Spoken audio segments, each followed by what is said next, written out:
소형 오토바이들 가격이 저렴해서 배달 노동자나 서민들이 많이 이용하죠. 그런데 요즘 이런 오토바이 하나 몰려면 보험료가 수백만 원은 기본이고 많게는 1,000만 원, 2천만 원까지 나온다고 합니다. 그러다 보니 어쩔 수 없이 생업을 포기하거나 불법으로 무보험 운행에 나서는 사람들이 많다고 하는데요. 김 씨보다 2살 적은 22살의 취재진이 같은 보험에 가입을 시도해봤습니다. 종합보험료가 1,000만 원을 훌쩍 넘고 책임보험료는 500만 원에 육박합니다. 갓 성인이 된 한 19살 청년은 종합보험료가 2,500만 원까지 치솟았습니다. 사실상 가입이 불가능한 겁니다. 실제로 종합을 가입하시는 분은 저희 매장에서 100명 중에 1명도 되지 않는 수준입니다. 배달앱 사용이 급증하면서 오토바이 사고 증가로 보험사의 손해율이 높아지자 보험료를 가파르게 인상시킨 겁니다. 얼마 전 유튜브를 보는데 바이크 종합보험이 너무 비싸서 들지 않은 사람이 많다는 내용을 봤는데요. 제 거는 125cc라서 대물, 대인, 배상 최대 5천만 원까지 하는 종합보험으로 매달 5천 원 정도를 내고 있어요. 올해 2월에 사고가 났었는데 아침 출근 시간에 차들이 많이 막혀서 골목으로 들어가는 초입에서 반대편에서 경차가 좁은 골목을 엄청난 속도로 달려오면서 저를 보지 못했더라고요. 저는 차를 보고 속도를 줄이고 서로 피하면 되겠지 하는 순간 그냥 정면을 밀어붙여서 넘어졌습니다. 아마도 휴대폰을 보는 등 전방 주시를 게을리한 것 같은 느낌인데요. 부딪히고도 조금 밀고 가서 멈췄으니까요. 카울은 많이 찌그러졌는지 나중에 수리 견적을 내보니까 26만 원이 나왔습니다. 다행히 프레임이 튼튼해서 정면에서 들이받았는데 문제는 없었고요.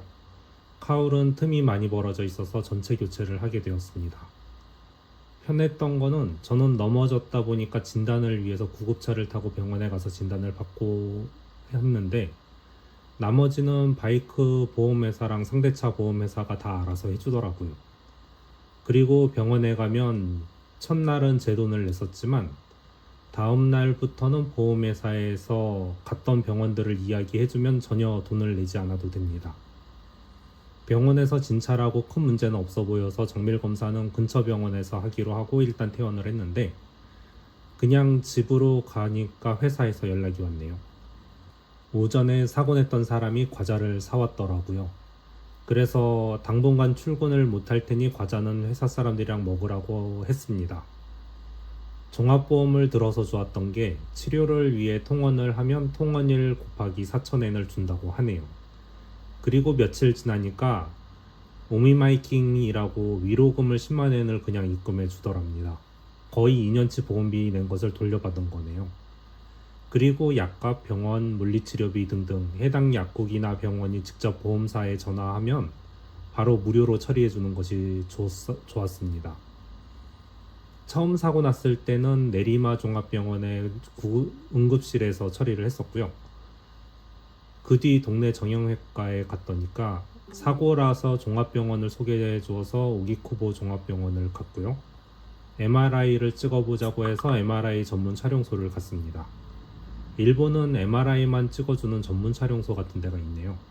물론 큰 병원이라면 기계가 있겠지만 종합병원 중에서도 규모가 작다면 MRI 촬영소에서 찍게 하네요.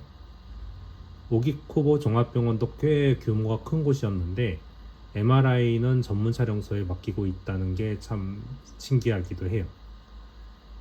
이렇게 갔다가 물리치료는 집 앞에 있는 정형외과를 갔지만 너무 대충해져서 서너 군데를 돌아다니다가 가장 좋은 데를 선택했습니다. 이렇게 여러 군데 다녀도 전부 접수 쪽에서 보험사랑 전화해서 바로 무료로 처리를 해주는 게 아주 좋네요. 사고 처리에 대한 것은 보험사끼리 이야기를 했었는데 보험사는 그냥 골목길 정면에 충돌해서 서로 정지를 하지 않았다고 5대5로 이야기를 하더라고요. 그래서 그 차는 골목에서 과속한 것 같은데요? 라고 하니까 제 바이크 속도를 알 수 없어서 모르겠다고 해서 제 쪽에 달아놨던 바이크에 블랙박스 파일을 보내줬더니 7대3으로 하자고 제안이 왔는데 제 쪽에서 막 난리치면 9대1도 될 것 같긴 했지만 큰 비용은 아닐 것 같아서 그냥 쉽게 가려고 오케이를 해줬습니다. 10대 0이 되면 보험으로 변호사를 선임할 수 없다고 하네요. 사고가 나면 일단 수리 견적을 내고 병원비는 자동차 측에서 대주는 것으로 이야기가 되었고요. 차량 수리비도 보험 측에서 해주기로 해서 제 보험료는 올라가지 않는 걸로 이야기가 됐습니다. 그리고 사고 처리 견적도 26만 원이나 나왔는데 7대3으로 합의를 하니까 계산해보면 18만 원 정도 되더라고요. 이때 생각이 들었죠. 9대1로 할 걸 하고. 그런데 이미 합의는 끝났고 18만 원이 입금이 되어서 정비소에 가서 7대3이 되어서 18만 원이 나왔다고 얘기를 하니까 그럼 그 가격에 맞춰서 눈에 띄는 부분 위주로 교체를 해주겠다고 했습니다. 나중에 카울 등 교체받고 나서 보니 사고 난 흔적은 찾을 수가 없네요. 프레임이 멀쩡해서 카울이 안 맞거나 하지 않았다고 합니다. 사고 났을 때 보니 앞바퀴에 정면으로 밀어서 그런지 상대 차는 범퍼가 많이 찌그러졌는데 전 앞바퀴에 물튀김 방지 가드는 박살이 난 정도로 생각보다 충격이 적었던 것 같습니다. 카울이 깨진 이유는 넘어지면서 난 충격이었나 봐요. 아무튼 그 이후로도 바이크는 잘 타고 다녔는데 얼마 전 지단을 위해서 최종 몸 상태 체크를 해서 보내달라고 보험사에서 연락이 왔네요. 지단이라는 것은 한국말로 합의금에 대한 협의를 이야기하는데 이 부분은 지난 2월 사고 이후 치료가 끝날 때까지 미뤄지느라 12월인 이제야 이야기가 나오더라고요. 뭐 치료비도 안 냈겠다, 바이크도 원복되었겠다. 하지만 그동안 못 돌아다닌 거나 병원 때문에 시간 보낸 거 따지면 뭔가 주면 잘 받아야겠죠. 욕심껏 받을 수는 없으니 일반적으로 얼마를 받는지 찾아보니까 저의 경우는 10개월 정도 통원 기간이 있어서 100일 만에까지 받을 수 있을지도 모르겠네요.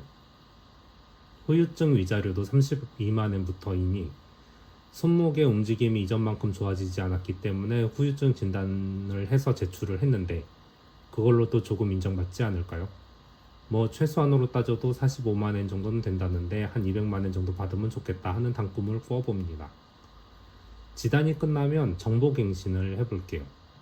한국은 바이크 보험이 사고 한 번 나면 1000만 원대까지 올라가는 경우도 있다면서요. 물론 바이크를 탄 사람들은 사고를 내는 비율 및 그로 인한 보험사의 비용을 계산해서 평균을 잡아서 금액을 산정하는 것이기 때문에 얼마나 과실이 있는 사고를 많이 냈는지가 상상이 가긴 합니다. 모든 라이더들이 규정 속도 신호를 착실히 지키고 먼저 출발하지 않고 주변을 잘 지켜보는 습관만 있다면 최소한 그 정도 금액까지는 안 올라가지 않았을까요? 저의 경우도 보험사에서 저의 과실이 인정되는 게 있으면 기존에 5,000엔 내던 게 7,000엔 정도까지 올라갈 가능성이 있다고 했다가 제 과실은 없지만 7대3으로 쉽게 합의를 해주고 내 보험은 안 썼기 때문에 5,000엔 그대로라고 하는데 어디까지 사실인지는 모르겠어요. 그냥 보험사에게 호구를 잡혔을지도 모르겠지만 이 정도로 편하게 해주면 보험 가입하는 의미는 있는 것 같네요.